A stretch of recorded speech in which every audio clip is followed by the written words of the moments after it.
Pittsburgh Steelers star TJ Watt was once again a non-participant in practice on Thursday, meaning his status is very much in doubt for Week 16 against the Detroit Lions. Watt had surgery to repair a partially collapsed lung last week, causing him to miss the Steelers' Week 15 game against the Miami Dolphins. Nick Herbig also missed his second straight day of practice with a hamstring injury. Both edges TJ Watt lung and Nick Herbig hamstring didn't practice today, a sign they may miss Sunday's Steelers game against the Lions, Ian Rapoport reports on X. Center Zach Frazier also appeared on the injury report with a triceps injury after being a full participant on Wednesday. The full injury report is as follows. Did not participates Jabril Peppers, illness, CB James Pierre, calf, LB Nick Herbig, hamstring, C Zach Frazier, triceps, G Isaac Simolo, triceps, LB TJ Watt, lung, DT Cam Hayward, rest, limited participant WR Ben Soranek, illness/hand, LS Christian Kuntz, knee, OL Andrus Pete, concussion, DT Keanu Benton, ankle, full participant QB Aaron Rodgers, wrist, DT Derek Harmon, knee. It's been a long time since the Steelers have played a relatively stress-free game, but that's what the fans are treated to on Monday night. After an evenly sloppy first quarter and a half, the Steelers pulled ahead by scoring a touchdown on 4 consecutive drives for the first time since 2018. The Steelers have added some new faces to the roster in recent weeks, as they've looked to cover for injuries and upgrade positions where production was lacking. This week, Read and React dives into the performances of some of those new additions who helped lead the Steelers to victory on Monday Night Football and maintain their one-game lead for the AFC North. Several newly added names have been big parts of the Steelers' recent wins. How did they impact the Dolphins game? The two had just one catch each against the Dolphins. Valdes-Scantling's went for a touchdown, to be fair, but one or both of them were on the field for nearly every offensive snap. Behind DK Metcalf, Thielen served as the team's WR2, 38 snaps, and MVS wasn't far behind as the WR3, 34. It was each player's second career game for Pittsburgh, but they've already leapfrogged youngsters Calvin Austin III and Roman Wilson on the depth chart. Even in their Steelers debuts last week against Baltimore, Thielen was WR2 in snaps while MVS tied with Austin for third place. It's obvious that Aaron Rodgers prefers playing with veteran wide receivers. And maybe Arthur Smith does too. That's because Thielen and Valdes-Scantling's impact went beyond the box score. In cliché terms, we talk a lot about veteran savvy, but there's never as much discussion about what it really means.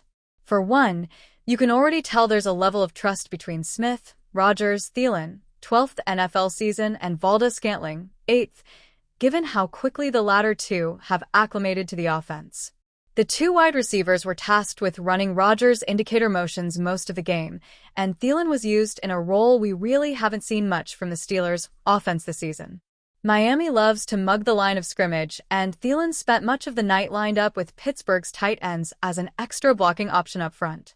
Both he and MVS have immediately proven to be some of the better blocking receivers on the roster, and they were able to be a part of several nice runs Monday night. Of course, there's the Jonnu Smith rushing touchdown clip that's gotten the most attention, with Thielen clearing out a defensive back to open a massive hole in the defense. But there were plenty of other examples as well. Here are Thielen and MVS opening a lane from a bunch formation that might have gone for more yardage if Jaylen Warren was healthy. Here's some great sustain on a toss play. And sometimes it was less technically impressive as it was just being willing to get in the way of a potential tackler. Sometimes it really is the thought that counts. Here is my favorite rep of Thielen's from Monday, where he turned what was just an RPO dump-off option in the flats into a subtle block that helped Kenneth Gainwell bounce a run for his biggest gain of the game. But why fill your computer screen with Thielen blocking content? His willingness and toughness in that phase of the game allowed Pittsburgh to hop on the C-gap insert trend all the cool kids in football are using at the moment, where a wide receiver starts the play in the gap just outside the offensive tackle. It's an unorthodox look that can be hard to cover for defenses, but it only works if the inserting wide receiver can hold their weight when it's a run play. In Thielen's case, he definitely could. When the Steelers tried to pass out of the look, he was shut down in coverage, but it's something they could definitely return to in the future. It's fair to say Thielen won't be running away from many defenders in the passing game at this stage in his career, but it's not like the Steelers were getting high-end production from their receiver room in the first place. The veteran's blocking ability has already been an upgrade.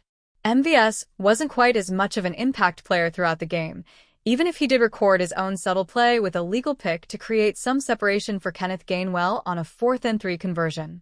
It was textbook, minimal contact that was clearly more route than block, but just enough to make a difference. And then, here's the touchdown pass. It's more of a coverage bust than a truly incredible offensive play, but unlike Thielen, the 31-year-old Valdes-Scantling showed he still has some legitimate NFL speed left in the tank. Still, it's a good route. Both Valdes-Scantling and Thielen still run their routes with urgency and good spacing, and I was impressed with the way MVS stair-stepped his route to avoid colliding with Metcalf, all without losing much speed. He was a solid deep threat in his prime, and clearly still has a few big plays in him. Ultimately, though, I'm not sure if Monday night's performance was more indicative of Thielen and Valdes-Scantling playing well or the talent level of Pittsburgh's receiving room before the two arrived. As fun as it is to highlight the impact Thielen made as a blocker, it's not a good sign that he's still playing over a 2024 third-rounder at the same position. Thielen has made a bigger impact on offense than I expected, but his one catch for 6 yards on the night showed where he is as a pass catcher at this stage of his career. However, there is the keeping Aaron Rodgers happy angle that shouldn't go unmentioned. As veteran-heavy as the Steelers' team building has been this year, the wide receiver room was noticeably inexperienced, and that didn't always mesh well with their quarterback, who was drafted 20 years ago. Some of Rodgers' accuracy issues this year have been the fault of a lack of chemistry with his pass catchers as much as clean misses, and getting names who have more experience with Rodgers or just football in general has been the right move for the offense the team is trying to run. With Thielen and MVS in the fold, there should be some more optimism surrounding the Pittsburgh passing game entering the final stretch of the season, but nothing that sparks confidence against a good secondary. Wide receiver is absolutely one of the team's biggest, if not the biggest, non-quarterback draft need entering the 2026 offseason. General Manager Omar Khan can't afford to leave the position shorthanded for yet another season, even if this time around, his midseason additions are contributing. The Pittsburgh Steelers hosted 4 edge rushers for visits Wednesday. The team then elected to sign an edge rusher already on an NFL practice squad, Carolina Panthers' Jeremiah Moon. CBS Sports' Matt Zenitz reported the Steelers are set to sign Moon from the Panthers' practice squad. To do so, the Steelers must link Moon directly to their active roster. Doing that will bring Moon back to Pittsburgh for the first time since training camp. The edge rusher has also previously played for the Baltimore Ravens. The Pittsburgh Post-Gazette's Jerry Dulock confirmed the report on social media Thursday morning. This season, Moon played 1 game for the Panthers. He was a practice squad elevation during Week 9. Moon didn't receive a snap on defense in the contest, but he played 6 special team snaps. Steelers signing LB Jeremiah Moon report. The Steelers were in the edge rusher market this week with questions surrounding both TJ Watt and Nick Herbig. Neither Watt nor Herbig practiced Wednesday. Watt remained sidelined after needing surgery last Thursday because of a partially collapsed lung. Herbig suffered a hamstring injury Monday night against the Miami Dolphins. If Watt and Herbig both don't play Sunday versus the Detroit Lions, the Steelers will be down to only Alex Highsmith and Jack Sawyer as their healthy edge rushers on the active roster. With Moon, the Steelers are bringing back an edge rusher they are very familiar with from the past 2 years. After going undrafted in the 2022 NFL Draft, Moon signed with the Ravens. The 27-year-old made his NFL debut with Baltimore during the 2023 season. Following the 2023 campaign, the Ravens waived Moon. A few weeks later, the Steelers claimed the edge rusher. In 2024, Moon posted 9 combined tackles during 13 games for Pittsburgh. Moon has played in more contests for the Steelers than any other NFL team combined. The edge rusher returned on the Steelers' offseason roster this past summer. The team waived him because of an injury before the first preseason game. Steelers' other edge rushing depth options. Watt and Herbig have combined to post 13.5 sacks, 22 tackles for loss, and 35 quarterback hits this season. Being without both in Week 16 will be a significant loss for the Steelers. But it could be worse. The Steelers posted 4 sacks versus the Dolphins without What. Herbig also played only about half of Pittsburgh's defensive snaps in the contest because of his hamstring injury. Highsmith is a high-quality edge rusher in his own right. In 10 games this season, he owns 6.5 sacks, 9 tackles for loss, and 12 quarterback hits.